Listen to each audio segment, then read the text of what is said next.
আচ্ছা বন্ধুরা, বলো তো কার কার লোটে মাছ ফেভারিট? সবাই এটা কমেন্ট বক্সে জানাবে। আর তার পাশে সবাই জানাবে যে কে কে এই রকমভাবে রেসিপিটাকে রান্না করো। আমার কিন্তু এই রেসিপিটা খুবই পছন্দের রেসিপি।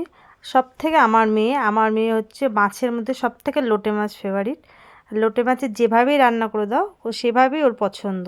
তা ফ্রেন্ডস, তোমরা কে কে কীভাবে লোটে মাছ খাও তোমরা সবাই জানিও।